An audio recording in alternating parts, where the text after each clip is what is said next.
Hello everyone, welcome again in B&A classes. आज के इस वीडियो में हमें पता है कि जो सेकंड वीडियो होता है वो जूलॉजी के बारे में है। तो इस वीडियो में हम नेक्स्ट जो फाइलम है प्लेटीहेल्मिन्थीज उसके बारे में बात करेंगे। तो आइए प्लेटीहेल्मिन्थीज को देखते हैं क्या है।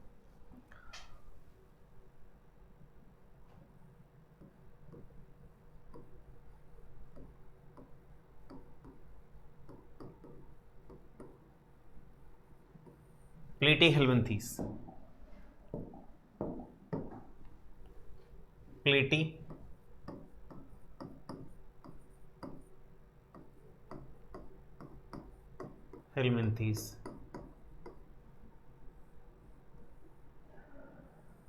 देखिए, हम जितने भी संघ पढ़ रहे हैं उनका एक निश्चित क्रम लेकर अभी तक हम चलते आ रहे हैं और जो चार्ट बनवाया था उसी क्रम में आगे बढ़ रहे हैं। तो हम कुछ कैरेक्टर्स की बात करेंगे तो उस चार्ट के अकॉर्डिंग ही आ जाएंगे। पहले इसके बारे में बात करते हैं, यूनिक जो क्या है इस संघ के बारे में, या ये नाम किसने दिया, ये नाम या मैं कहूँ ये शब्द किसने दिया। तो ये शब्द जो आता है, ये शब्द दिया था सर गैगनबार्ग ने। किसने दिया था? गैगनबार्ग ने। गैगनबार्ग, ये नाम आप याद रखिएगा। जो नेक्स्ट फाइलम हम पढ़ेंगे एसके हेल्मिन्थीज, वो नाम भी गैगनबार्ग ने ही दिया है। तो नाम या शब्द किसने दिया? गैगनबार्ग ने दिया। ये कैसे होते हैं? ये द्विपार्श्व, या मैं कहूं ये द्विपार्श्व सम्मिति होती है इनमें, द्विपार्श्व सम्मिति पाई जाती है इनमें, सम्मिति। अब द्विपार्श्व सम्मिति क्या होती है हम जानते हैं। देखिए नेक्स्ट है प्लेटीहेल्मिन्थीज। प्लेटी मीन्स फ्लैट, फ्लैट मीन्स चपटे। तो हम इन्हें क्या कह सकते हैं? ये चपटे क्रमी होते हैं। कैसे होते हैं? चपटे क्रमी होते हैं। चपटे क्रमी मीन्स फ्लैट वर्म्स, जिन्हें क्या कहा जा सकता है? Flat worms. क्या कह सकते हैं हम? फ्लैट वर्म्स कह सकते हैं। और क्या होते हैं इसके? ये द्विपार्श्व सम्मिति हमें पता चल गई। ये त्रिस्तरीय प्राणी होते हैं। कैसे होते हैं? त्रिस्तरीय। अब देखिए शब्द ही काफ़ी होना चाहिए आपके लिए। क्यों? क्योंकि शब्द से ही हमें पता लग जाना चाहिए कि त्रिस्तरीय का मतलब क्या होता है। त्रिस्तरीय का मतलब हमें पता है कि वे प्राणी जिनके शरीर का निर्माण एक्टोडर्म, मेसोडर्म और एंडोडर्म से होता है। तो इसे क्या लिखा जा सकता है? एक्टोडर्म,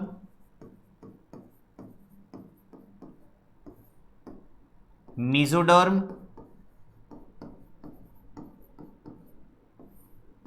तथा एंडोडर्म उपस्थित या इनसे निर्मित। ये आपको पता है। त्रिस्तरीय प्राणी का मतलब आपको पता है। कैसे हैं ये? त्रिस्तरीय प्राणी है। कैसे हैं ये? त्रिस्तरीय प्राणी। तो हम यहाँ पर प्राणी भी लिख देते हैं ताकि हमें ध्यान रहे कि इसका मतलब क्या है। तो त्रिस्तरीय प्राणी होते हैं ये। नेक्स्ट, और क्या खूबी होती है इनकी? देखिए एक शब्द देखने को मिलेगा, हेल्मिन्थोलॉजी। हेल्मिन्थोलॉजी, ये हेल्मिन्थोलॉजी क्या है? हेल्मिन्थोलॉजी में मानव सूत्रक्रमी या मानव में मानव रोग जो होते हैं, मानव रोगों का अध्ययन। कौन से मानव रोगों का अध्ययन? जो चपटे क्रमियों से होता है, जो चपटे क्रमियों से होते हैं। किससे होते हैं? चपटे क्रमियों से होता है। क्रमियों से होता है। तो ये आप ध्यान रखिएगा। हेल्मिन्थोलॉजी अगर कोई शब्द आए तो आप समझ जाएंगे प्लेटीहेल्मिन्थीज और हेल्मिन्थोलॉजी में क्या डिफरेंस है या क्या रिलेशन है, वो आपको देखते ही पता चल जाएगा कि ये कुछ बातें हैं। यहाँ पर हमारे हिसाब से ऐसी कोई बात नहीं जो आपको याद नहीं होनी चाहिए। क्यों याद नहीं होनी चाहिए? क्योंकि ये सारी बातें चार्ट में हैं। केवल गैगनबार्ग ही तो एक नया शब्द आया यहाँ पर, और कोई नया शब्द नहीं आया। आगे चलते हैं। हमने पढ़ रखा है, ये भी उधर ही पढ़ रखा है चार्ट में, कि ये अगुहीय प्राणी होते हैं। कैसे प्राणी होते हैं? अगुहीय प्राणी। कैसे प्राणी होते हैं? अगुहीय प्राणी। देखिए बार बार इन टर्म्स का मीनिंग लिखने का कोई तात्पर्य नहीं है, क्योंकि आपको पता है गुह्य प्राणी कौन से होते हैं? जिनमें गुहा अनुपस्थित होती है या मीजोडर्म से आवृत नहीं होती है, उन्हें क्या कहा जाता है? अगुहीय प्राणी कहा जाता है। और देखते हैं और इनकी खूबी क्या होती है। देखिए, हमने पहले ही कहा कि ये चपटे क्रमी है और मानव में रोग उत्पन्न करते हैं। तो ये कैसे होते हैं? ये आपको मिल जाएंगे स्वतंत्र जीवी। स्वतंत्र जीवी, ऐसा नहीं है सारे स्वतंत्र जीवी होते हैं, कुछ स्वतंत्र जीवी होते तथा परजीवी। तथा परजीवी, अधिकांशतः जो आपको देखने को मिलेंगे वो परजीवी ही आपको देखने को मिलेंगे। कैसे देखने को मिलेंगे? परजीवी ही आपको देखने को मिलेंगे। और जब परजीवी है तो आप ये मान के चलिए इनमें श्वसन कैसा मिलेगा? श्वसन जो इनमें देखने को मिलेगा वो मिलेगा सर अवायवीय श्वसन। अवायवीय श्वसन, एनएरोबिक रेस्पिरेशन। ये प्रश्न आया हुआ है, ये प्रश्न आया हुआ है, अवायवीय श्वसन। क्यों? क्योंकि आप खुद सपोज करिए अगर परजीवी है, हमने कहा कि ये मानव पर डिपेंडेंट होते हैं, मानवीय के अन्य कशेरुक प्राणियों पर भी होते हैं। अभी कुछ एग्जांपल्स चेक करेंगे, क्लियर है? तो इनमें कैसा देखने को मिलेगा आपको? अवायवीय श्वसन आपको देखने को मिलेगा। आगे चलते हैं। इनमें उत्सर्जन किनसे होता है? उत्सर्जन। उत्सर्जन आपको देखने को मिलेगा प्रोटोनेफ्रिडिया के द्वारा। किसके द्वारा? प्रोटोनेफ्रिडिया। किसके द्वारा? प्रोटोनेफ्रिडिया। ये बहुत इंपॉर्टेंट प्रश्न है। Protonephridia, protonephridia. या किसके द्वारा? ज्वाला कोशिकाओं के द्वारा। ज्वाला कोशिकाओं के द्वारा। किसके द्वारा देखने को मिलेगा? ज्वाला कोशिकाओं के द्वारा। इन ज्वाला कोशिकाओं को आपने एक वर्ड सुना होगा, फ्लेम सेल्स। इन्हीं को कहते हैं, फ्लेम का मतलब आग ही होता है, तो ज्वाला कोशिकाएं। और इन ज्वाला कोशिकाओं को ही एक नाम और दिया जाता है, सोलेनोसाइट्स। क्या नाम दिया जाता है? सोलेनोसाइट्स। ज्वाला कोशिकाओं पे प्रश्न आ चुका है। ज्वाला कोशिकाएं क्या हैं, या ज्वाला कोशिकाओं का संबंध निम्न में से किस संघ से है? और वैसे आप एग्रीकल्चर स्टूडेंट हैं तो 12th एग्रीकल्चर बायोलॉजी में लीवर फ्लूक में ये वर्ड दे भी रखा है। जो सोलेनोसाइट नहीं दे रखा उधर, लेकिन ज्वाला कोशिकाएं शब्द उधर दे रखा है कि लीवर फ्लूक में उत्सर्जन ज्वाला कोशिकाओं के द्वारा किया जाता है। नेक्स्ट आगे देखते हैं। इनका शारीरिक संगठन अगर हम देखना चाहें कि इनमें शारीरिक संगठन कैसा होता है, शारीरिक संगठन, तो इनमें जो मिलेगा वो आपको ऊतक तंत्र प्रकार का मिलेगा। किस प्रकार का? ऊतक तंत्र प्रकार का आपको देखने को मिलेगा। नेक्स्ट और देखते हैं कि इनमें पाचन गुहा का इनका क्या स्तर देखने को मिलता है। तो देखिए, ये चीज़ आपको आगे भी अभी पढ़ने को मिलेगी कि अभी हम इसको 3 वर्गों में बांटेंगे, ट्रिमेटोडा, सेस्टोडा। तो ट्रिमेटोडा जो होता है, उस ट्रिमेटोडा में जो पाचन गुहा है वो अपूर्ण मिलेगी, या पाचन नाल जो मिलेगी वो अपूर्ण मिलेगी, जबकि सेस्टोडा तीसरी क्लास जो मिलेगी उसमें पूर्णतः अनुपस्थित होते हैं। कौन? पाचन गुहा, या मैं कहूँ पाचन नाल अनुपस्थित होती है। तो ये मैं उधर ही लिखवा दूंगा, इधर अनुपस्थित है या उपस्थित है लिखा जा सकता है कि कुछ में उपस्थित होती है, कुछ में अनुपस्थित होती है, लेकिन वहां पर क्लियरली लिख देंगे कि इनमें अपूर्ण होती है और इनमें पूर्ण रूप से अनुपस्थित होती है। तो ये बात उधर भी आपको याद हो जाएगी। क्लियर है? नेक्स्ट आप चाहें तो लिख सकते हैं, कुछ प्राणियों में पाचन नाल अपूर्ण, जबकि कुछ में पूर्ण रूप से अनुपस्थित होती है। पूर्ण रूप से अनुपस्थित होती है। आप चाहें तो लिख सकते हैं, ब्रैकेट में लिख देता हूं मैं, सेस्टोडा वर्ग। कौन सा वर्ग? सेस्टोडा वर्ग। ये इसका वर्ग है। अभी हम इसको 3 क्लास पे बांटेंगे तो एक सेस्टोडा वर्ग आता है, उसमें पूर्ण रूप से अनुपस्थित होता है। आगे देखते हैं। देखिए, जब हमने अभी लिखा कि ये मानव में या अन्य कशेरुक प्राणियों में रोग उत्पन्न करते हैं, मुख्यतः आप जो प्लेटीहेल्मिन्थेस के संदर्भ में जानेंगे वो परजीवी के संदर्भ में ही आपको जानने का मौका मिलेगा। या आप इस लेवल पर कोई एग्जाम्पल पढ़ते हैं, जैसे मैंने बोला अभी आपने एक बेस्ट एग्जाम्पल पढ़ रखा है इसका, लीवर फ्लूक। उसका छोटा सा जीवन चक्र, ज़्यादा डिटेल तो नहीं है लेकिन थोड़ा बहुत जीवन चक्र आपने पढ़ भी रखा है। उसकी मिरासिडिया, सर्केरिया, मेटासर्केरिया, ये लार्वावस्थाओं के नाम भी आपने पढ़ रखे हैं। वो दो या द्विपरपोषियों में, दो परपोषियों में अपना जीवन चक्र पूरा करता है। प्राथमिक होता है कशेरुक, दूसरा होता है स्नेल, घोंगा, आपको पढ़ रखा है आपने। तो ये इतनी सी बात अगर आपने वहाँ पढ़ रखी है तो आपको ये भी समझ में आ जाएगा कि ये 5 तरह का परजीवी है। किसकी बात कर रहे हैं हम? स्पेशली अगर मैं बात करूं लीवर फ्लूक की, तो लीवर फ्लूक का मतलब होता है यकृतकृमि। आंत्र में भी कोई मिलता है क्या? बिल्कुल मिलता है, जैसे टैपवर्म आपको आंत्र में देखने को मिलेगा। तो अगर मैं लीवर फ्लूक की बात करूं तो लीवर फ्लूक कहां देखने को मिलेगा? यकृत में देखने को मिलेगा। जब ये अंदर होते हैं तो इतना सा तो हमें भी पता होता है कि अगर इंटेस्टाइन में कोई ऑर्गेनिज्म जाता है तो इंटेस्टाइन में जाने के बाद वो जिंदा कैसे रहेगा? कोई ना कोई उसमें अनुकूलन तो देखने को मिलेगा। तो इसमें क्या अनुकूलन देखने को मिलता है? इनकी देह भित्ति, बॉडी वॉल जो होती है वो इनकी मोटी क्यूटिकल की बनी होती है। किसकी बनी होती है? मोटी क्यूटिकल की बनी होती है, जिससे पाचक एंजाइम्स जो होते हैं, जिस भी ये वर्टिब्रेट्स में है, जिस भी कशेरुक प्राणी में है, उनसे इसको सुरक्षा प्रदान होती है। तो हम क्या लिखेंगे? हम लिखेंगे इनकी देह भित्ति पर, इनकी देह भित्ति पर मोटा क्यूटिकल का आवरण पाया जाता है। मोटा क्यूटिकल का आवरण पाया जाता है, आवरण पाया जाता है, पाया जाता है, जो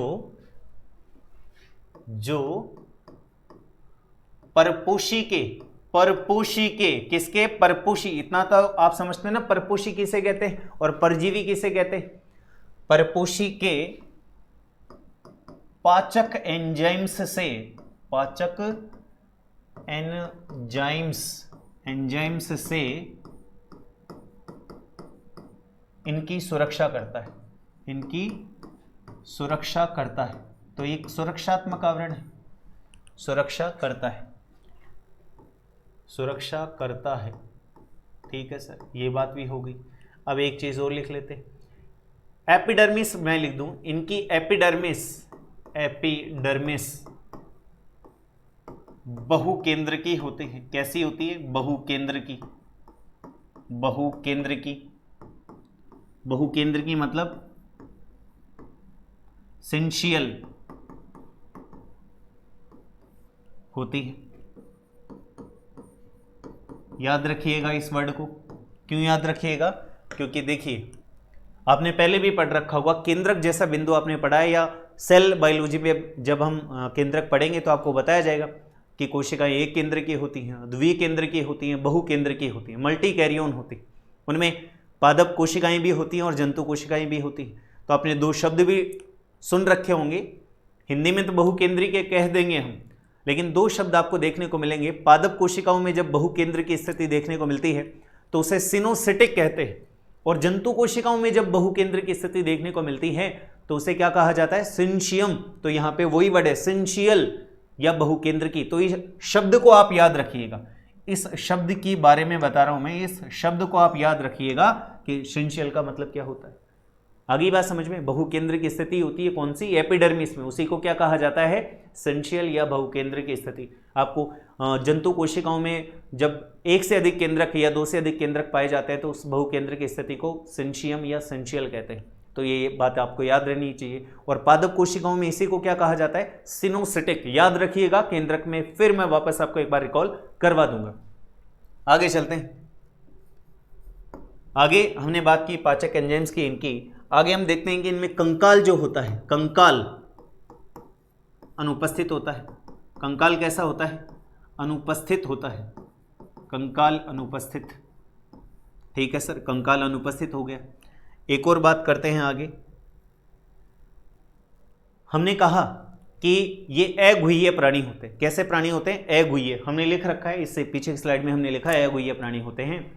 लेकिन इनके जो आंतरिक अंग होते हैं, उन आंतरिक अंगों के मध्य एक ठोस ढीला ढाला ऊतक भरा रहता है, जिसे मीजोडर्म कहते हैं या मीजोडर्मल ऊतक कहा जाता है। उसे पैरेन्काइमा भी कहते हैं। क्या कहते हैं? पैरेन्काइमा या मीसेनकाइमा भी कहते हैं। तो देखिएगा इसे, क्या इनके आंतरिक अंगों, इनके आंतरिक अंगों के मध्य ठोस एवं ढीला ढाला मीजोडर्मल ऊतक पाया जाता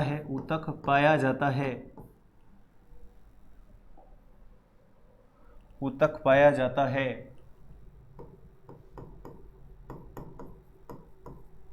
जिसे मीसेनकाइमा, जिसे क्या कहते हैं? मीसेनकाइमा।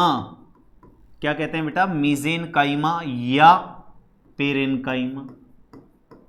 दोनों शब्द इसलिए लिखवा रहा हूं कि अगर आ जाए तो आपको याद रहे। पेरेन्काइमा, याद रखिएगा इन दोनों शब्दों को, जिसे मीसेनकाइमा या पेरेन्काइमा कहते हैं।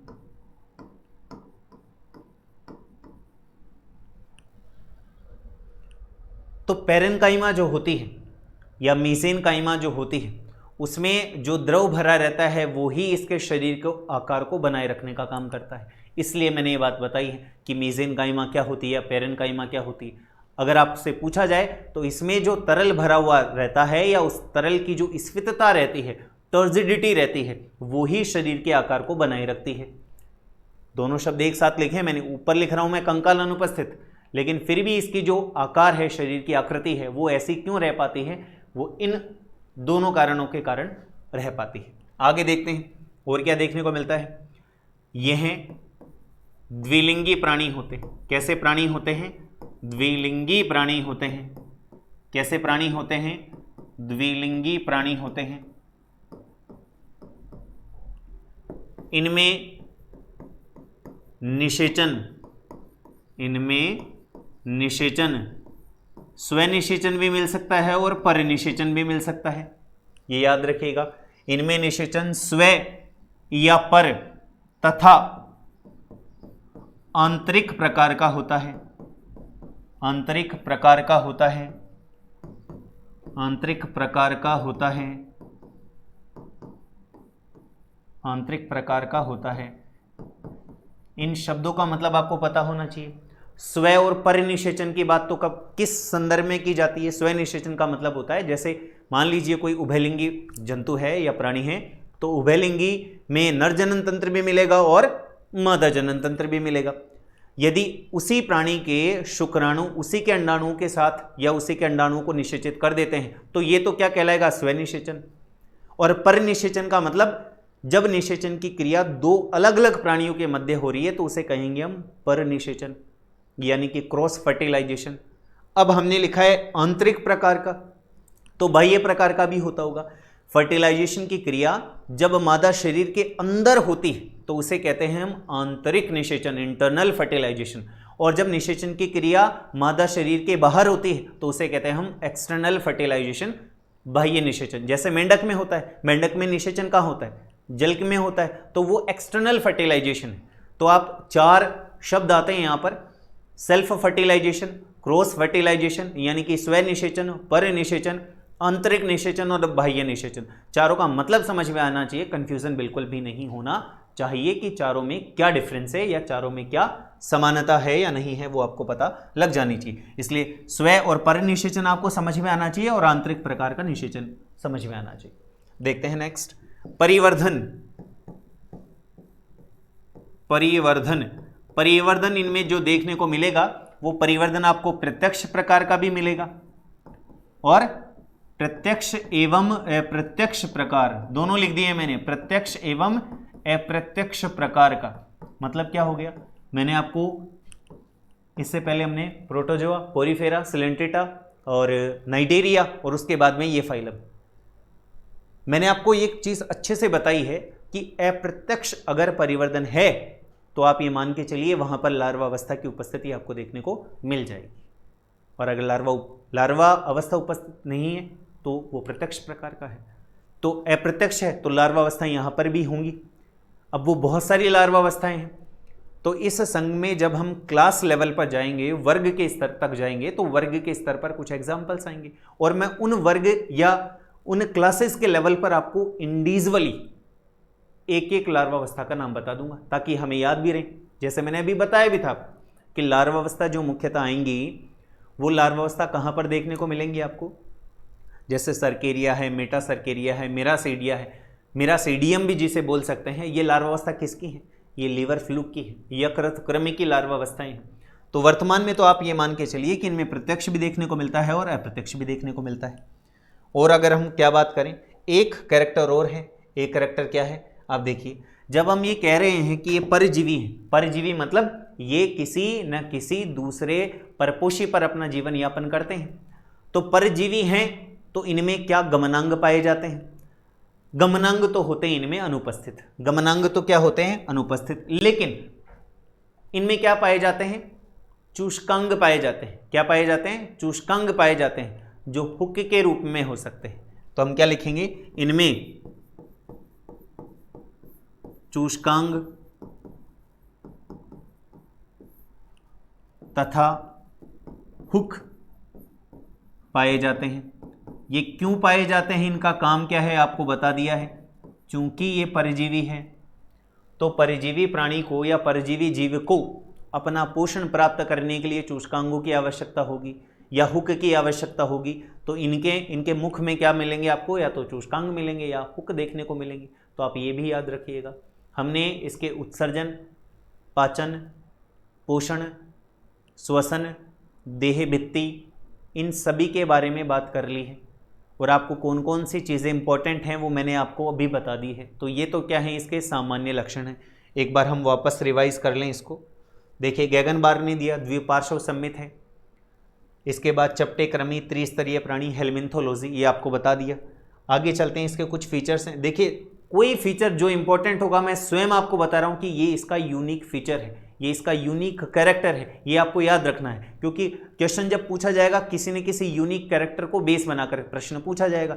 जैसे अब अगर इसकी बात करें तो अगुह्य प्राणी होते हैं। अब अगुह्य प्राणी हमें याद करने की आवश्यकता है? बिल्कुल नहीं है। मैं आपको बार बार बताऊं, द्विस्तरीय, त्रिस्तरीय, ये जितनी भी बातें हैं ना, ये बातें याद करने की आवश्यकता बिल्कुल नहीं है। क्यों नहीं है? क्योंकि अगर आपको चार्ट याद होगा तो आप स्वतः ही इस बात पर पहुंच जाएंगे कि ये किस प्रकार के प्राणी हैं। हमें याद क्या करना है? हमें याद यहाँ पर करना है। जैसे उत्सर्जन वाला बिंदु देखते हैं तो उत्सर्जन में प्रोटोनेफ्रिडिया है या ज्वाला कोशिकाएं हैं जिन्हें हम सोलेनोसाइट्स कह रहे हैं, ये हमारे लिए इंपॉर्टेंट है। आगे चलते हैं। शारीरिक संगठन ऊतक तंत्र प्रकार का है। कुछ प्राणियों में पाचन नाला पूर्ण होती है जबकि कुछ में पूर्ण रूप से अनुपस्थित होती है।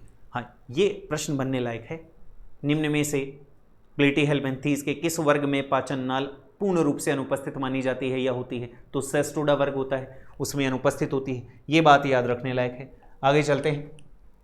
कंकाल अनुपस्थित होता है, कोई खास बात नहीं है। इनके आंतरिक अंगों के मध्य ठोस एवं ढीला ढाला मीजोडर्मल ऊतक पाया जाता है जिसे मीजनकाइमा या पैरेन्काइमा कहते हैं। ये क्यों लिखवाया मैंने आपको इसलिए लिखवाया कि यहाँ पर जो फ्लूइड होता है उसमें क्या तरल में स्फीतता के कारण शरीर की आकृति आकार बना रहता है। किसके कारण? तरल में स्फीतता के कारण, लिक्विड टर्जिडिटी के कारण क्या बना रहता है? शरीर का आकार या आकृति बनी रखती है। तो ये आपको याद होना चाहिए कि जो प्लेटीहेल्मिन्थीज प्राणी होते हैं उनमें शरीर का आकार या आकृति किसके कारण बनी रहती है।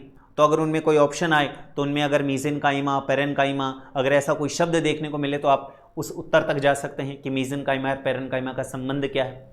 आगे चलते हैं। इनमें निषेचन आपको बता दिया, परिवर्धन बता दिया, चूष्कांग और हुक पाए जाते हैं बता दिया। और एक बात और याद रखनी, अवायवीय श्वसन। मैं आपको बता चुका हूं कि अवायवीय श्वसन पूछा जा चुका है। अवायवीय श्वसन इससे पहले 2013 में पूछा जा चुका है कि निम्न में से या कोई एग्जाम्पल आया था इसका कि इनमें किस प्रकार का श्वसन देखने को मिलता है। तो आइए अब बात करते हैं इसके वर्ग की। तो प्लेटीहेल्मिन्थीज को 3 वर्गों में बांटा गया है। प्लेटीहेल्मिन्थीज को कितने वर्गों में बांटा गया है? 3 वर्गों में बांटा गया है। और मेरे हिसाब से जो प्रश्न बनने की संभावना है वो यहीं पर बनने की संभावना है। पीछे कोई भी खास इंपॉर्टेंट कारक या कैरेक्टर आपको देखने को नहीं मिलेगा। क्यों नहीं मिलेगा? ज्वाला कोशिकाएं वो इधर आ जाएगी। जब हम लीवर फ्लूक के बारे में बात करेंगे स्वतः ही ज्वाला कोशिकाएं आ जाएंगी। तो आइए देखते हैं प्लेटीहेल्मिन्थीज। प्लेटीहेल्मिन्थीज के 3 वर्ग हैं। कितने वर्ग हैं? 3 वर्ग। ये क्लास हैं, 3 वर्ग टर्बिलेरिया। पहला वर्ग कौन सा है? टर्बिलेरिया, जिसका एग्जाम्पल आपको देखने को मिल रहा है, उदाहरण है डुगेशिया, या जिसे क्या कहा जा सकता है? प्लेनेरिया। आप प्लेनेरिया की बात आ रही है तो याद रखिएगा, इसमें किसमें? प्लेनेरिया में, इसमें पुनरुद्भवन की अपार क्षमता पाई जाती। क्या पाई जाती है? अपार क्षमता पाई जाती है। प्लेनेरिया जब एग्जाम्पल क्षमता पाई जाती है आएगा तो आप याद रखिएगा कि इसकी बात पुनरुद्भवन के संदर्भ में की जा रही है। अच्छी तरीके से फिट कर लीजिए, प्लेनेरिया किसके संदर्भ में है? पुनरुद्भवन के संदर्भ में है। दूसरा वर्ग आता है ट्रिमेटोडा, जिसे आप फैशियोला के नाम से, इसका एग्जाम्पल की अगर मैं बात करूं, उदाहरण की बात करूं, तो पहला उदाहरण कौन आता है? फैशियोला। फैशियोला क्या है? इसे आप लीवर फ्लूक के नाम से भी जानते हैं, लीवर फ्लूक, या जिसे आप यकृत कृमि कहते हैं। क्या कहते हैं? यकृत कृमि आप इसे जानते हैं। ये यकृत में जाकर संक्रमण या रोग उत्पन्न करता है। इसके भी 2 परपोषी होते हैं। पहला परपोषी जो होता है वो हमेशा एक कशेरुक प्राणी होता है, वो भेड़ हो सकती है, वो बकरी हो सकती है। और जो द्वितीय परपोषी होता है वो कौन होता है? स्नेल, गार्डन स्नेल, उद्यान घोंगा, लिमनिया, ये इसके एग्जाम्पल हैं। नेक्स्ट दूसरा इसका एग्जाम, अभी हम थोड़ी थोड़ी बात अलग से करेंगे, अभी तो आप उदाहरण के तौर पर इनकी बात समझ लीजिए। दूसरा एग्जाम्पल जो आता है वो आता है सिस्टोसोमा, जिसे ब्लड फ्लूक कहते हैं। जिसे क्या कहते हैं? ब्लड फ्लूक, या जिसे रक्त कृमि या जिसे रुधिर कृमि भी कहा जा सकता है। यानी कि सिंपल सी चीज़ है, रुधिर चूसने वाला प्राणी है, रुधिर चूसने वाला प्लेटीहेल्मिन्थीस है। ये कहाँ पर मिलता है? ये आपको मिलेगा मूत्राशय में या आंत्र में मिलेगा। देखने को कहाँ मिलेगा? ये मूत्राशय में। बिल्कुल, आप बिल्कुल याद कर लीजिएगा, जितने भी मैं यूनिक एग्जाम्पल बोल रहा हूँ तो ये भी पूछा जा सकता है। ये प्रश्न आया हुआ है पहले, जैसे टीनिया सोलियम कहाँ पर या किस भाग को संक्रमित करता है, किस भाग में पाया जाता है, तो इन बातों को आप याद रखिएगा। अब जैसे अलग से क्या है? फैशियोला है, लीवर फ्लूक है, ये तो हमें पता है, लीवर का मतलब यकृत होता है, तो ये यकृत में देखने को मिलेगा आपको। लेकिन अगर सिस्टोसोमा जैसा वर्ड आता है ब्लड फ्लूक, तो कहाँ देखने को मिलेगा? आंत्र में देखने को मिलेगा आपको, मूत्राशय में देखने को मिलेगा। आगे चलते हैं इन 2 के बाद में। तीसरा आता है सेस्टोडा। सेस्टोडा मैंने आपको अभी भी बताया था। सेस्टोडा वो है जिनमें पाचन नाल पूर्ण रूप से अनुपस्थित होती है।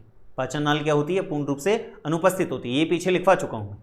इसके एग्जाम्पल्स है टीनिया सोलियम, जिसे आप क्या कहते हैं? सुअर मांस फीताकृमि। सुअर मांस फीताकृमि, इसमें क्या देखने को मिलता है?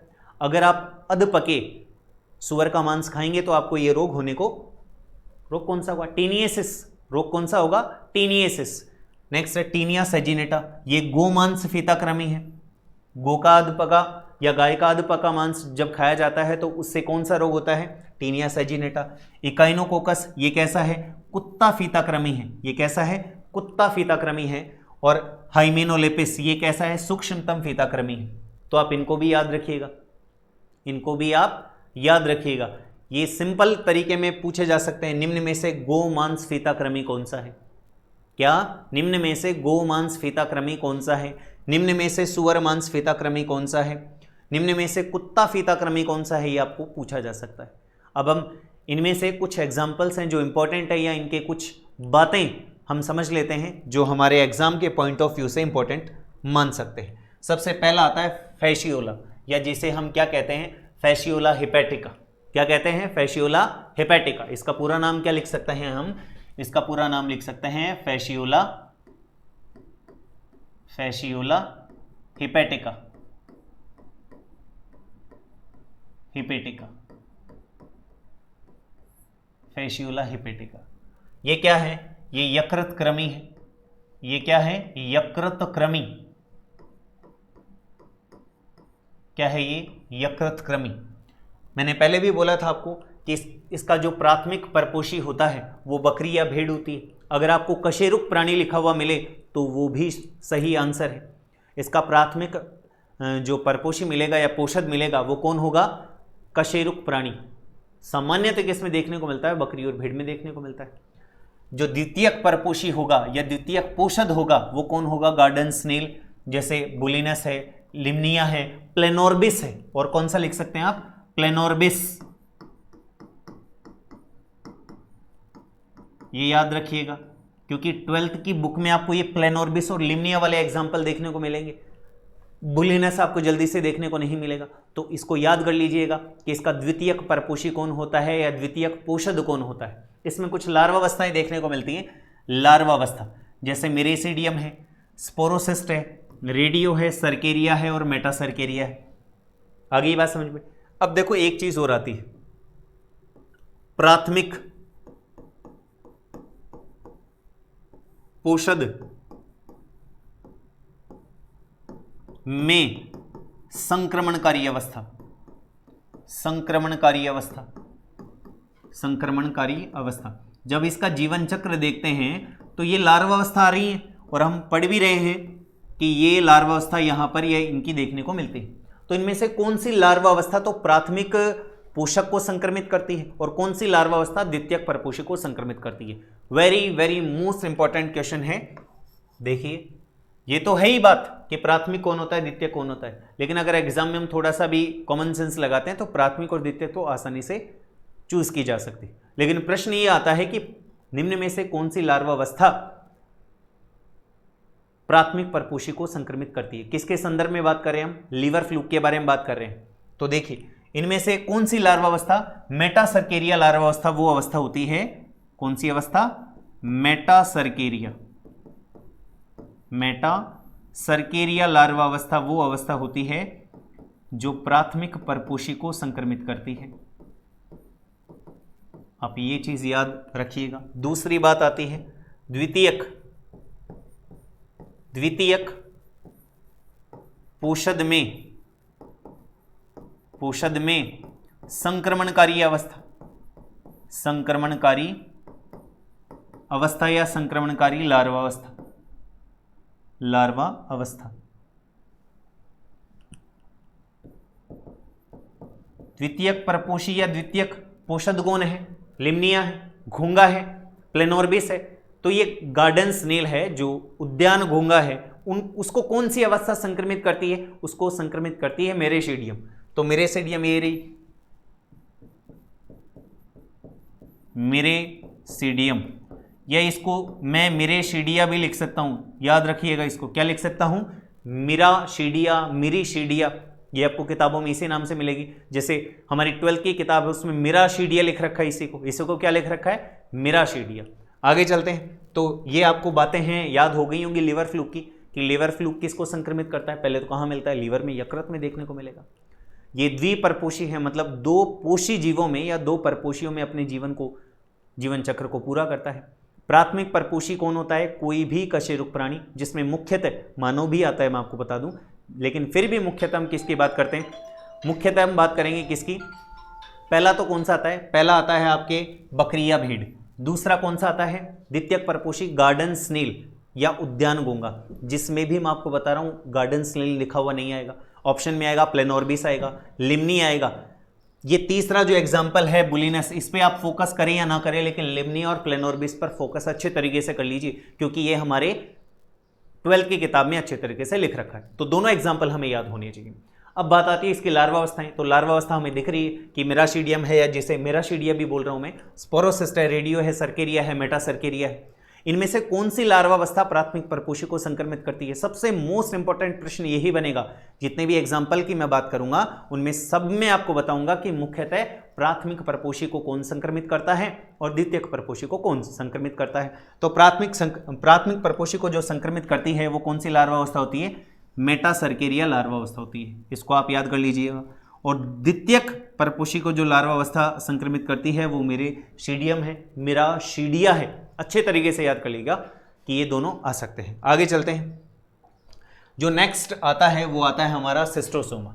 ये कौन सा होता है? सिस्टोसोमा, जिसे आप क्या कहते हैं? ब्लड फ्लूक, जिसे रक्त कृमि भी कहा जा सकता है, रुधिर कृमि भी कहा जा सकता है। ये कहाँ देखने को मिलेगा? ये आपको देखने को मिलेगा मानव के मूत्राशय, मानव के मूत्राशय तथा आंत्र में, तथा आंत्र में। कहां देखने को मिलेगा? मानव के मूत्राशय तथा आंत्र में देखने को मिलेगा। तो मैंने पहले ही बोला था कि आपको अंग भी याद रखना है, सिंपल सा प्रश्न आ जाए तो बाकी तो हमें याद रहते हैं, लेकिन ये याद नहीं रहेगा क्योंकि ये बात हमें इतने गौर से हम देखते नहीं है या नहीं बताई जाती। मानव के मूत्राशय तथा आंत्र में देखने को मिलेगा। प्राथमिक पोषक कौन होता है? मानव होता है। और द्वितीयक पोषक कौन होता है? गार्डन स्नेल होता है। अगर इसकी लार्वावस्थाओं की बात करें तो वही है मेरेसीडियम है, स्पोरोसिस्ट है और सर्केरिया है। अब बात करते हैं वही बात, कौन सी? प्राथमिक परपोषी की संक्रमणकारी अवस्था और द्वितीयक परपोषी की संक्रमणकारी अवस्था। देखिए तो पहली बात तो हम किसकी करेंगे? प्राथमिक परपोषी की संक्रमणकारी अवस्था, या मैं यूं लिख दूं प्राथमिक परपोषी को संक्रमित करने वाली अवस्था। तो इनमें से जो प्राथमिक परपोषी को संक्रमित करेगी उस लार्वावस्था का नाम है सर्केरिया। उसका नाम क्या है? सर्केरिया। क्या नाम है? सर्केरिया। क्या नाम है? सर्केरिया। अब बात आती है दूसरी, वो कौन सी है? द्वितीयक परपोषी को। द्वितीयक परपोषी कौन है? द्वितीयक परपोषी यहां पर गार्डन स्नेल है। तो द्वितीयक परपोषी को संक्रमित करने वाली अवस्था। तो इनमें से कौन सी अवस्था है जो द्वितीयक परपोषी को या घोंघे को संक्रमित करेगी? तो अवस्था है मेरेसीडियम। कौन सी अवस्था है? मेरेसीडियम। कौन सी अवस्था है? मेरेसीडियम लार्वा अवस्था। ये भी इंपॉर्टेंट हो गया हमारे लिए। तो ये दोनों हैं, मैं आपको बार बार बता रहा हूँ, आप याद रखिएगा। ये बातें अगर दिमाग से निकल गई तो एक प्रश्न जाने की संभावना रहती। हालांकि अगर इसमें भी अगर मैं थोड़ा सा अगर छांटने की कोशिश करूं तो लीवर फ्लूक ज़्यादा इंपॉर्टेंट है। लीवर फ्लूक इसलिए इंपॉर्टेंट है क्योंकि हमें पूछा जाता है, वो हमारे कोर्स के लेवल पर भी है वो। लेकिन फिर भी आप मैंने सारे जितने भी एग्जाम्पल हैं उनकी सबकी बात नहीं की है। मैंने उन्हीं एग्जाम्पल्स की बारे में बात की है जो कि 12वीं के या 12th के लेवल पर पढ़ाए जाते हैं। तो उन सारे एग्जाम्पल को आप एक बार गौर से देख लेना, क्योंकि अगर एक भी एग्जाम्पल हमारे दिमाग से हटा, और एक क्वेश्चन हटने का मतलब है अप्रोक्स मिनिमम 4 और मैक्सिमम 5 मार्क्स का माइनस। ये देखिए, ये ब्लड फ्लूक है जो रक्त चूसता है। ये प्रवेश कैसे करता है? जैसे कुछ स्थानों पर अगर आप खुले तालाबों में स्नान करते हैं तो ये स्किन के थ्रू प्रवेश करता है। क्लियर है? तो आप इसको ध्यान रखिएगा। ये जल के थ्रू, जल में पाया जाने वाला है। कहाँ मिलेगा? ये जल में पाया जाने वाला है। क्योंकि आपको याद होगा हम किसके बारे में बात करें? सिस्टोसोमा, और सिस्टोसोमा सेकंड क्लास है, उसी का एग्जाम्पल है। आगे चलते हैं। तीसरी आती है taenia solium. Taenia solium. Taenia solium कौन है? टीनिया सोलियम आपको अगर याद हो तो अभी अभी मैंने पढ़ाया है, सुअर मांस फीताक्रमी है। कौन सा है? सुअर मांस फीताक्रमी। कौन सा है? सुअर मांस फीताक्रमी है। ये चीज़ आप याद रखिएगा। तो ये सुअर मांस फीताक्रमी है, यानी कि टीनिया सोलियम है। इससे होने वाला रोग कौन सा होगा? टीनिएसिस। कौन सा रोग होगा इससे? टीनिएसिस। टीनिएसिस, इससे टीनिएसिस होगा। अब ये प्राथमिक परपोषी तो कौन है? मानव। और द्वितीयक परपोषी कौन है? सुअर। इसकी कई लार्वावस्थाएं देखने को मिलेगी। ओंकोस्फियर है, हेक्साकेंथ है, ब्लेडर वार्म है और सिस्टिसर्कस है। ये किस तरह से मिलेगा या किस तरह से संक्रमित करता है? वे लोग जो सुअर का मांस खाते हैं, तो सुअर का मांस खाते हैं, तो यदि सुअर का अधपका या कच्चा मांस अगर खाया जाएगा तो उस स्थिति में क्या होता है कि किसकी लार्वावस्था दिखाई दे रही है आपको? सिस्टिसर्कस। ये लार्वावस्था उधर रहती है और वो सिस्टिसर्कस किसको संक्रमित करता है? मानव को संक्रमित करता है। और फिर मानव से एक लार्वावस्था, मानव की बॉडी में ये टीनिया सोलियम एक लार्वावस्था और बनाता है जिसका नाम होता है ओंकोस्फियर। ये ओंकोस्फियर किसको संक्रमित करती है? सुअर को संक्रमित करती है। तो इस तरह से ये अपने पूरे लाइफ साइकिल को रेगुलेट करता है, नियमित कर पाता है। तो हमें तो सिर्फ 2 लार्वावस्थाओं का याद रखना है, सिस्टिसर्कस का और ओंकोस्फियर का।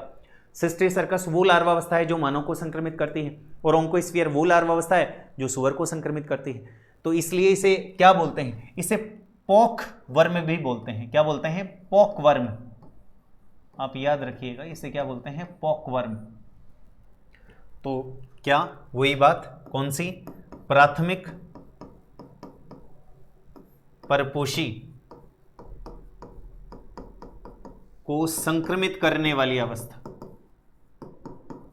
संक्रमित करने वाली अवस्था, करने वाली लार्वा अवस्था, लार्वा अवस्था, जिसका क्या नाम है? जिसका नाम है सिस्टी सर्कस। जिसका क्या नाम है? Sixty circus.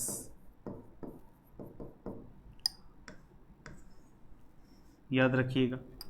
दूसरा एग्जाम्पल आता है, दूसरा क्या आता है? द्वितीयक, द्वितीयक परपोषी को संक्रमित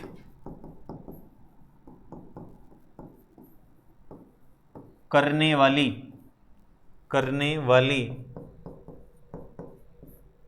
लार्वा अवस्था।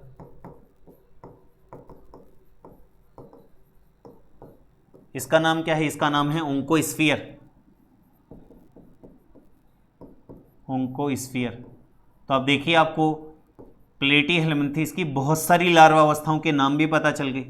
हमने जब इसके सामान्य लक्षण जब हम देख रहे थे तो मैंने लिखा था प्रत्यक्ष और अप्रत्यक्ष परिवर्धन, मतलब लार्वा अवस्थाएं देखने को मिलेंगी, लेकिन कौन सी? मैंने कहा था इंडिविजुअल। जब हम एक एक ऑर्गेनिज्म या एक एक एग्जाम्पल के बारे में बात करेंगे तो मैं आपको उनके एग्जाम्पल्स यानी कि लार्वा अवस्थाओं के नाम बता दूंगा। तो ये लार्वा अवस्थाएं होगी, कौन सी है? ओंकोस्फियर है। कौन सी है? ओंकोस्फियर है। ओंकोस्फियर।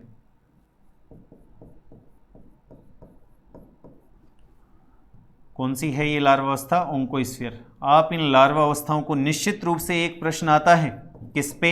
लार्वा अवस्था पे। तो इसलिए आप सभी लार्वा अवस्थाओं को देख लीजिएगा कि कौन कौन सी लार्वा अवस्था किस किस ऑर्गेनिज्म की है, किस किस जीव की। अब ये कुछ हमें दिखाई दे रहा है, एक शब्द आता है स्कोलेक्स। क्या आता है? स्कोलेक्स। ये स्कोलेक्स क्या है? ये स्कोलेक्स इसके अग्रभाग को कहते हैं।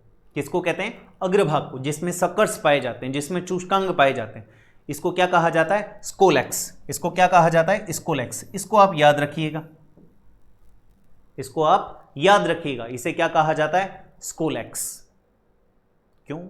क्योंकि जो अगला एग्जाम्पल मैं आपको बताऊंगा, टीनिया सेजिनेटा, उसमें ये स्कोलेक्स नहीं मिलेगा। स्कोलेक्स भी क्यों बोलूं मैं, ये बोलूं आपको चूष्कांग देखने को नहीं मिलेंगे, इसलिए उसे बोला जाता है अनआर्म्ड फीताकृमि।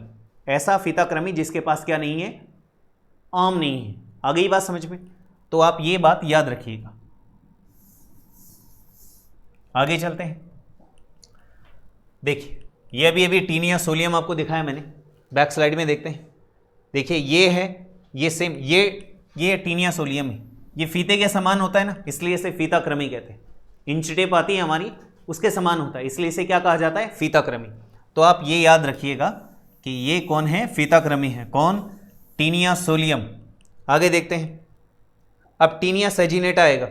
इस टीनिया सेजिनेटा को देखिए, इस टीनिया सेजिनेटा को और इस टीनिया सोलियम में क्या नहीं है? आपको ये देखने को नहीं मिलेगा। क्या? स्कोलेक्स देखने को नहीं मिलेगा। स्कोलेक्स, चूष्कांग इजीली देखने को नहीं मिलेंगे। प्रॉपर वर्ड अगर मैं बात करूं तो स्कोलेक्स ही आप याद रखिएगा कि स्कोलेक्स अनुपस्थित होता है, इसलिए इसे अनआर्म्ड टैपवर्म भी कह सकता हूं। क्या कह सकता हूं? Unarmoured tapeworm.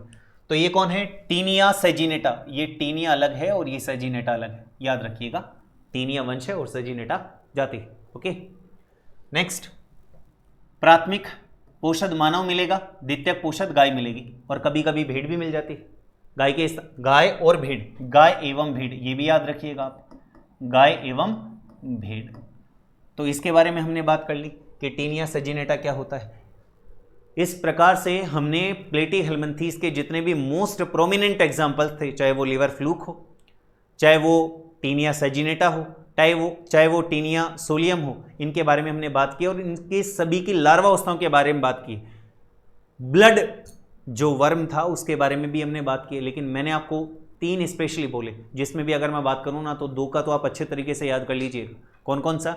एक तो लीवर फ्लूक और एक टीनिया सोलियम, क्योंकि ये 2 ऐसे सिंपल एग्जाम्पल हैं जो 12th के लेवल पर बार बार आते हैं। हमारे अगर एग्रीकल्चर बायोलॉजी की बात करूं तो इसमें केवल लीवर फ्लूक ही देखने को मिलेगा, लेकिन अगर बायोलॉजी 12th लेवल में जाते हैं तो ये सारे देखने को मिलेंगे, 11th में देखने को मिलते हैं। आ गई बात समझ में? तो इनका आप विशेष तौर पर ध्यान रखिएगा कि मैंने कौन कौन सी बातें बताई हैं। एक बार हम एग्जाम्पल्स को, क्योंकि बाकी के तो हम बात कर चुके थे, एग्जाम्पल्स को वापस देख लेते हैं।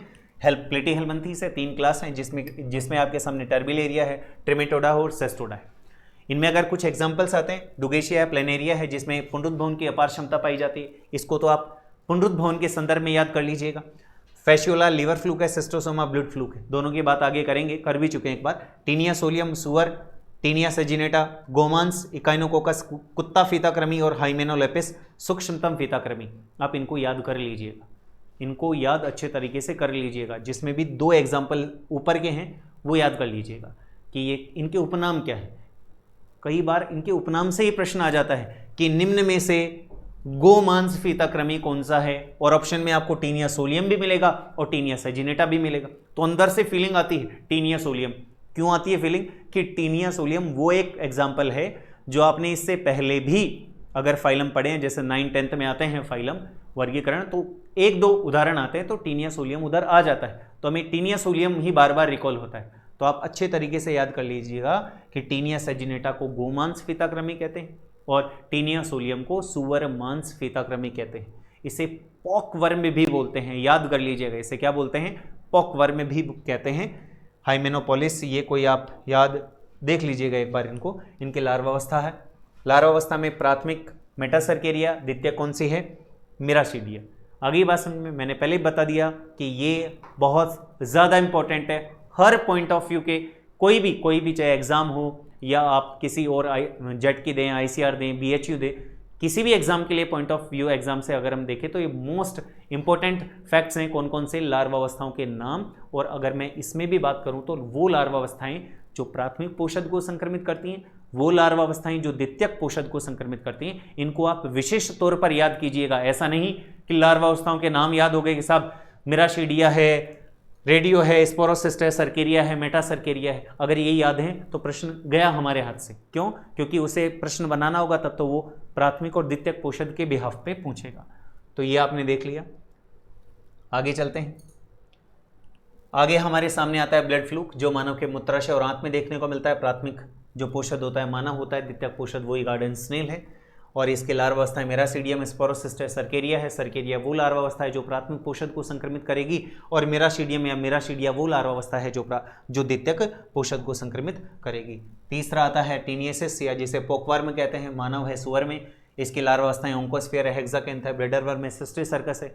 जो मानव है, मानव में कौन से? सिस्टिसर्कस, और सुअर में ओंकोस्फीयर। ये 2 लार्वावस्थाएं जो क्रमशः क्या करेंगी?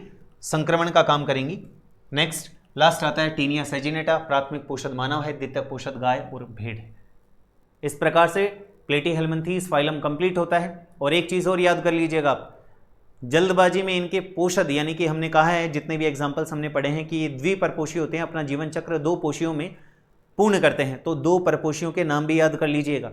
क्यों? वो इसलिए कि जब सेट्स बनकर आएंगे, जब विकल्प बनकर आएंगे तो बहुत अजीब विकल्प बनकर आएंगे। एक सही होगा, एक गलत होगा। आपको ऐसा ऑप्शन ढूंढना है जिसमें दोनों ऑप्शन सही। आगे ये बात समझ में? तो प्लेटीहेल्मिन्थीस आज के लिए इतना ही समाप्त हो गया। आगे जो भी नेक्स्ट फाइलम होगा नेक्स्ट वीडियो में बात करेंगे। Thank you very much. जय हिंद, जय भारत।